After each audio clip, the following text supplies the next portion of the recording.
playing some Magic. I'm gonna do another deck guide real quick. Nice, if I can get over to the deck manager. Oh, come on. That is not what I clicked. It's fucked up. You know, I guess I'll do March to War.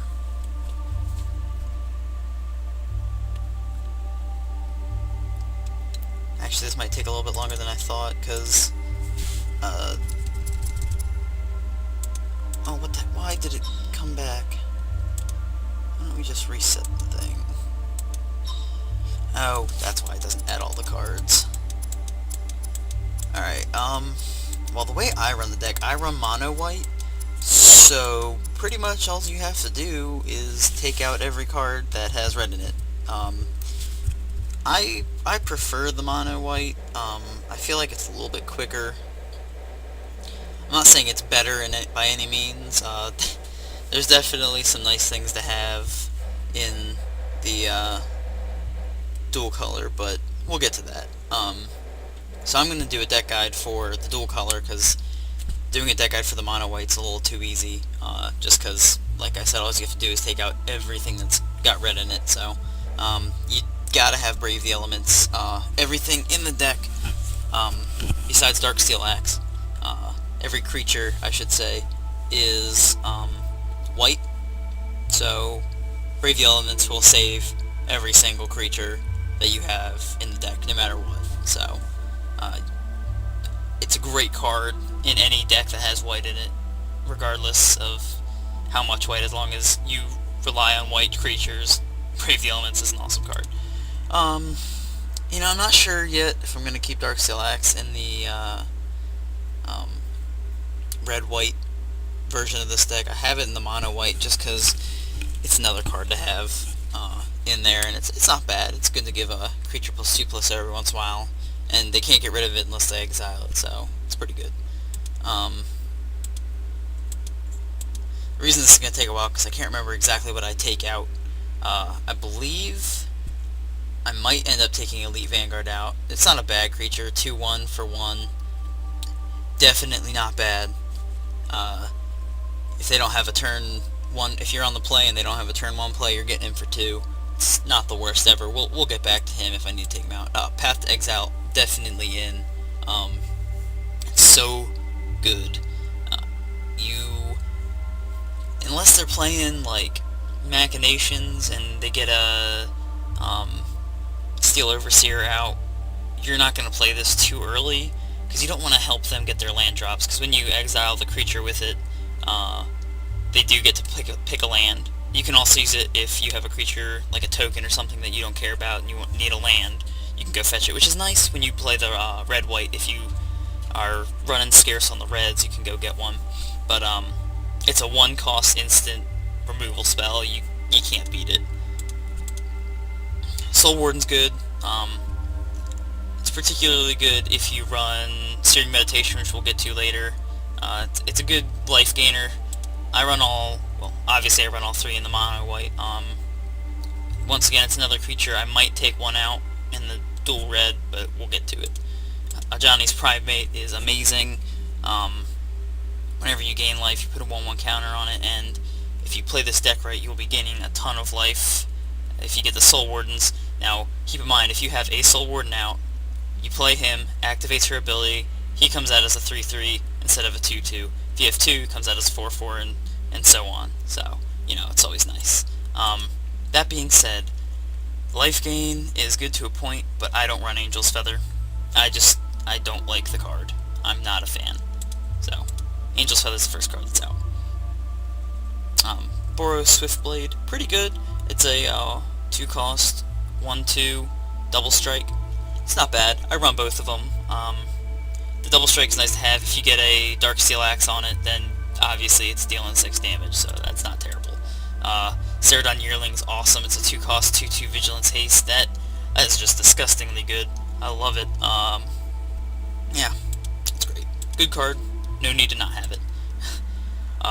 Leonin Sun Standard is actually absolutely broken. You might think it's kind of stupid to have 2, since it costs mana to activate the ability, and you don't tap it, so you can activate it as many times as you have mana, but it's always good to have 2, especially if you're playing against anything with artifact removal, which is, there's a lot of decks that have it. Elves has an artifact removal creature. Um, Strength of Stone has artifact removal. Dragons has artifact removal. This has artifact removal. There's a couple. There's a couple that have artifact removal. So it's always good to have two, because this card is disgusting. 2 cost, 1 and a white. Every creature you have gets +1/+1, so it's awesome. Lightning Helix is great. It's a 2 cost instant, deals 3 damage and gains you 3 life. You can't beat that. But a lot of times, depending on how you have the deck set up, you'll end up having a bunch of white, no red, with a bunch of red cards in your hand, which is why having that Path to Exile is nice in a situation where you really need to draw a mountain. So sometimes the land can screw you, but that happens in any multicolored deck. Raise the Alarm is the best trick that this deck has, I think. They come in with their 2/2. I don't know. Maybe you don't have anything out, and you're playing vampires, and they have oh, what's his name? Mr. Smiles, the guy that tap 5 vampires and take control of a creature. Say he swings in with him turn 4, and you, for whatever reason, don't have anything out. He swings in, he's a 2/2, you just trick him, play this, kill it, you're good to go. Love it. I have a feeling I'm going to have to take some cards out, because I'm not taking anything out yet. Squadron Hawk is nice. 2 cost 1/1 flying. Whenever he enters the battlefield, you can go through your deck and search for as many of these guys as you... Well, I think it says up to 3, but you can only run 3 others. Yeah, up to 3. So, you just got to be careful when you play him. Make sure you realize how many cards you have in your hand, because if you have 5 and you draw all 3 of these, you're going to have to discard a card, and that is not what you want. So, and just remember, if you don't have to draw all 3 at once. You can draw 2, play another one, and then get the 4th one. So, it's not a huge deal. Don't got to worry about it right away. Bolt Defense is okay. It gives creatures you control +1/+1 till the end of turn, and it has a kicker cost of 4 to give them +2/+2 in first strike. So it's kind of expensive to get the kicker. Sometimes it's nice, but in the double color, I don't run it.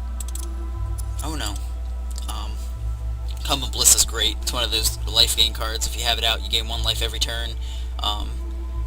You enchant creature, can't attack or block. So it's like a rest, except instead of stopping their activated abilities, it gains you 1 life every turn. So it goes great with a Johnny's Pridemate. Just helps you stay alive. Searing Meditation, people swear by this card. Why is it going the other way? What the hell? Oh, come on.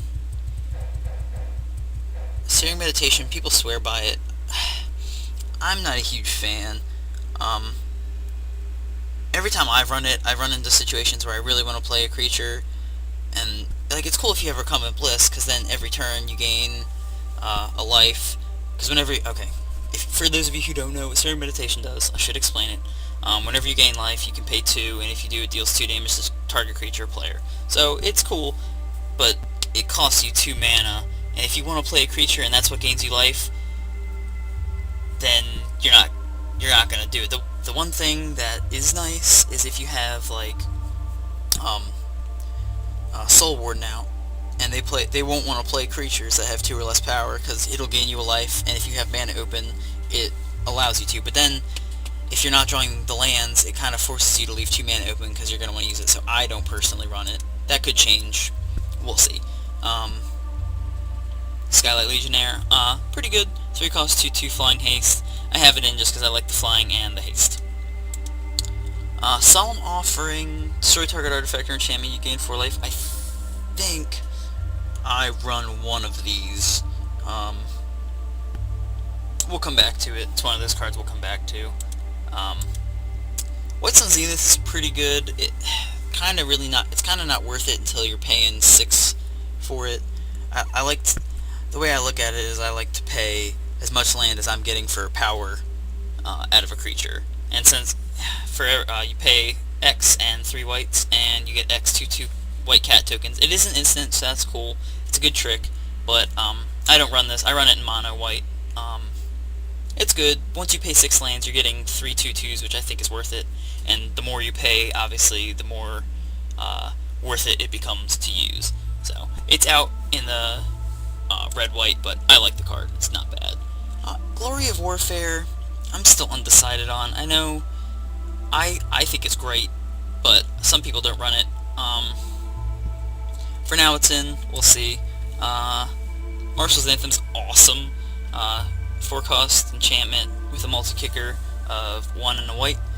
Creatures you control get +1/+1, and whenever Marshall's Anthem enters the battlefield, return up to X target creatures from the graveyard to the battlefield, where X is the number of times Marshall's Anthem is kicked. So usually you're only going to kick it once, unless you get it really, really late game and you're playing like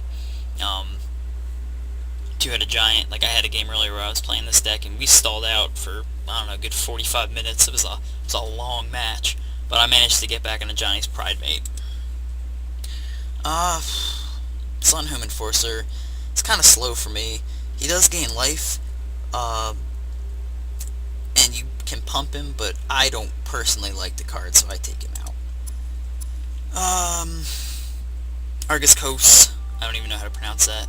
5-cost for 3/3. Whenever he attacks, attacking red creatures get +2/+0, and attacking white creatures get +0/+2. The only reason I don't run it, it's cool because he gives your multicolor creatures both, but I don't like it because it doesn't give it to him himself, and he's a 3/3 for 5, so it's not that great. They're pretty much going to kill him the first turn, so he's out. I like Bassandra Battle Seraph. She's cool. You gotta be careful though, you can't play spells during combat, you have to keep that in mind, watch your hand, watch what's out on the battlefield, but you can force a creature to attack, so that can be handy. You can make their 2/2 attack, block it, kill it, do it over and over again.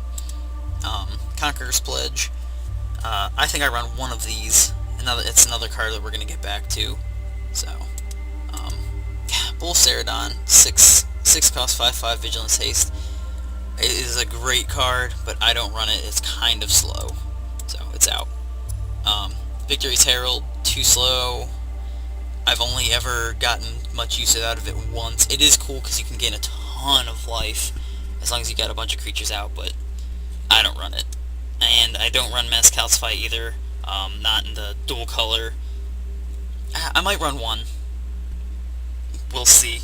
I'll have to go back and check it out, but alright, well, okay, so obviously we didn't take enough cards out. I didn't think this through very well before I decided to do this, if you can't tell, but let's run through, see what we got. We have very unbalanced mana, unfortunately, so I think Elite Vanguard is going to have to come out.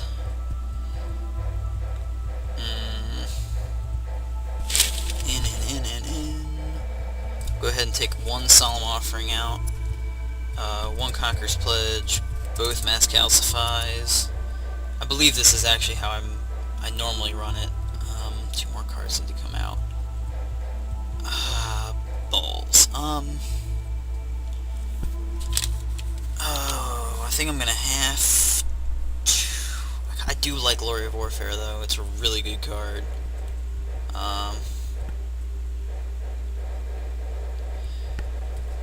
I don't think Darksteel Axe is necessary in this format. Well, not the format. I mean the way I have this deck set up.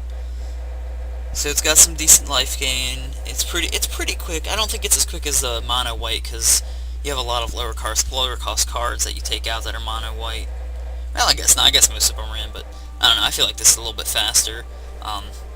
Plus the fact that sometimes you get mana screwed and you don't draw the red you need. It's very unbalanced because I do take out still a good bit of red cards because some of them... Searing Meditation, I don't know, we'll still have to work out the kinks with that one, but so this is how I run it. It's pretty successful. I feel like I'm more successful with the mono white. That's how I recommend you run it personally, but this is how I would run the red white. Probably not the best way, but it makes sense to me. So I'll try and do a game with this in a little bit, so I'll catch you guys later, bye.